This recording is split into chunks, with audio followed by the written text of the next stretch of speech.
I've heard such great things from about the impact and future potential for implementation science to transform youth mental health.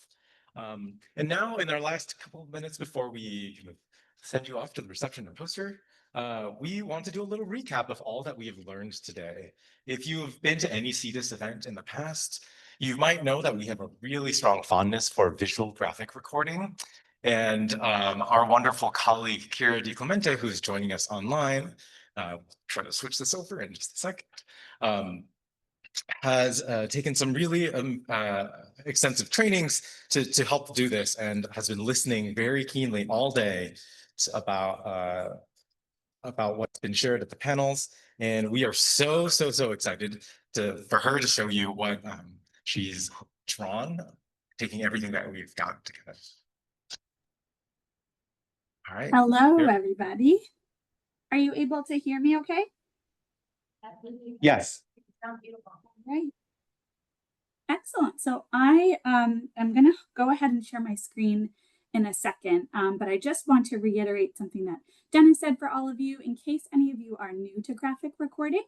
So as Dennis said, I have been listening and attempting the very difficult task of synthesizing the incredible amount of ideas and thoughts that were generated today and that were shared by our incredible community of implementation scientists here at Northwestern. So I'm going to go ahead and share my screen.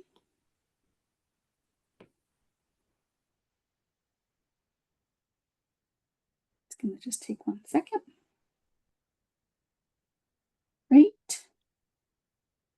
All right. Is everybody able to see this? Amazing. Yes, we can see it. That's amazing. Fantastic. All right, so I am going to go ahead and walk you through. So as of just a very big picture walkthrough, first of all, what I'm going to do here is, now you're seeing behind my curtain, unfortunately. Okay, beautiful. So what just as a landscape to get us started, I started off by capturing goals up here. What were we hoping to get out of the day? And in doing so, addressing what are some of the critical current gaps that exist right now in practice for youth psychiatric care. Then I went on to capturing some of the plenary and then our panel discussions, along with our Ignite down here in that bottom corner. So I'm going to start here by just zooming in and going over what our goals were today, which I will say from where I sat were absolutely reached. I hope that all of you are feeling that way as well. We really wanted to foster curiosity for research practice and advocacy within implementation science for youth mental health work. We wanted to celebrate the outstanding related efforts across Northwestern, which I absolutely think we did. And of course, we wanted to honor the vision of the Brookstone family to improve youth behavioral health care. And where that leads us to are the current gaps, which we think about first, not enough effective youth mental health treatments.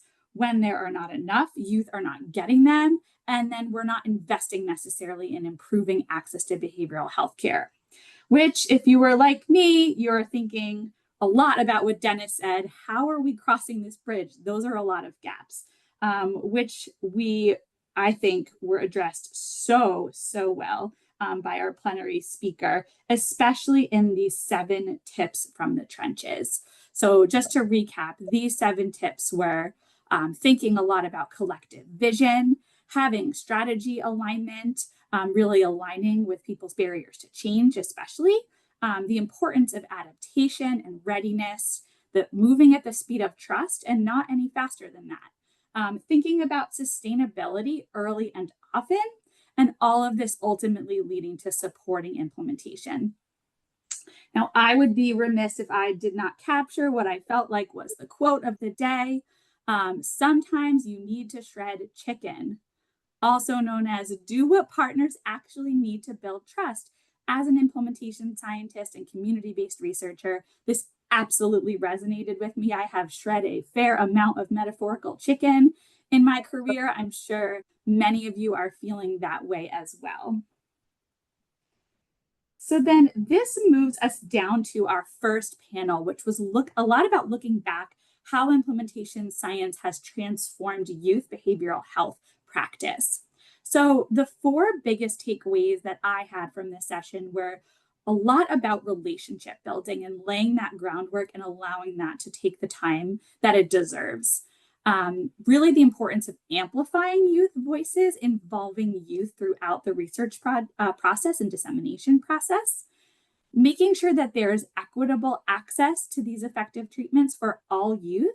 I chose to draw a little school next to that because there really was an emphasis on that being probably the best place to interface with the teens who might be at most risk of not receiving those equitable treatments.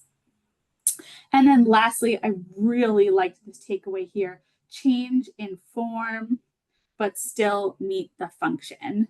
That you are able to change the form in order to fit the context, so long as it is meeting the purpose of the intervention. So just to go in chronological order, I'm going to scoot on over here to our Ignite section. So I thought that our early career leaders here in implementation science and youth mental health did a fabulous job distilling down some of the key things that we need in order to close this gap right here that we're all always talking about, the gap between what we know and what we do. So some of those key takeaways from where I sat were really about identifying effective treatments, building on the strengths that already exist within communities. We're not starting from the bottom. We need to be building on what already exists. Taking the time to really identify barriers and facilitators, building up the workforce who can deliver these interventions. Some discussion about task sharing and task shifting, which was echoed again in the second panel. The importance of engaging the community. And then lastly, I loved hearing about co-learning and making sure that that is a key part of our process always as implementation scientists. And then lastly, I'm going to take you over to the last panel here, which is about looking forward. What is needed in order to realize the impacts of implementation science in order to transform youth behavioral health care? A lot of fantastic takeaways here that I really thought echoed everything else that we had heard earlier in the day and build on that beautifully. So we talked about the difference, the kind of tension and separation between implementation practice and implementation research. We talked about the need to really build more tools, and not just build more tools, but use the incredible tools that we already have at our disposal that are created like the likes of our wonderful plenary speaker. Also talked a lot about the hierarchy of needs, and I love that example. So I'm so glad that Sarah brought that up from Renad's work. So making sure that that stays in focus. The idea to integrate the implementation efforts with existing quality improvement efforts, especially when we're thinking about implementation science being sustainable in the current climate. I also really appreciated the focus on de-implementation. We need to make space in order to be introducing new practices. I wanted to also echo the importance of incentivizing folks to do new things that are adding to their workload. That's a key component. And then related to that, lastly, we have cost effectiveness, which should always be, if not a part of our studies, it should be a follow-up study. It should be something that we're always thinking about and wanting to integrate into our work. So with that, I just want to echo the message that's at the very bottom here of my image, just a thank you to the Brookstone family for their support to make this day possible, and also a massive note of gratitude to our leaders here, Sarah and Dennis. Thank you for this opportunity, and we'll be happy to share this with you all. Oh my gosh, that was her first time doing that. Let's give her a round of applause. That was incredible. Kira, that was so phenomenal. Thank you so much. We will thank you. keep printing that out and framing that in our office. It was really incredible. Okay, so I can't summarize it better than that. That was incredible for those of you that are visual learners like I am. Such a wonderful and poignant encapsulation of the day. So thank you, Kira, for that. I really just want to end by again ending with an attitude of gratitude. Thank you to everyone that came and spoke in our panels. Thank you to those that presented posters.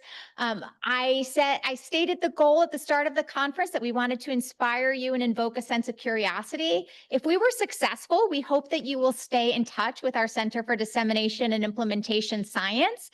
One thing you can do today, if you haven't already, is become a member of our center. You can also visit our website because we have a couple educational programs coming up that we wanted to put a plug in for. You can always request a D&I consultation from us. Our poster efficient Dr. Scott, who's standing and who I'll introduce you to in a moment, is the front gateway typically to welcome you and to provide a methodological consultation. We offer an implementation science reading course annually, and we are about to send the registration out for that. So please sign up to become a member with us. That is a totally free 10-session course. We also have a number of videos online. And then new this year, we have some master's level implementation science courses. There's a lot of detail about that in your folders on the left side. We're excited about that. That flyer was actually finalized on Monday at 4, and we made them into the folders. We were very excited. And we have a 3-day implementation science academy. If you are more the boot camp type of person rather than taking a longer course, this is 3 days intensive, August 28th through the 30th. All right. So before I let you, I actually think I'm going to give the mic to Dr. Scott while we're here and it's quiet to tell you a little bit about the fun we have in store for you at the poster session. Excellent. Thank you, Sarah. And I'm excited to be with you all at the end of the day. So before we let you go out to the reception and the poster session, I want to draw your attention to your folders. Inside, you have 3 poster voting tickets. Those are for you to vote for your favorite posters. You can put one in a few or all 3 in one if you choose to do so. You will have until 5:30 to cast your votes. You will hear me running around with this 30-second dance party button on loud. And once you hear that, you know you have 30 seconds to get your votes in. And then around 5:45, we will be announcing our 3 best poster winners. So we will go ahead and let you out to enjoy some drinks and festivities. Please go to the posters and please vote. We were going to do remarks out there, but since it's quiet in here, I'm going to let Dr. So we'll just take a second. I want to thank everybody for coming. Thanking Sarah and Dennis for all the work that they put into this. All the speakers. Did someone get that picture? And thanks to all the guests that traveled here, as well as everybody from Northwestern that participated in the group panels. And thank everybody for coming.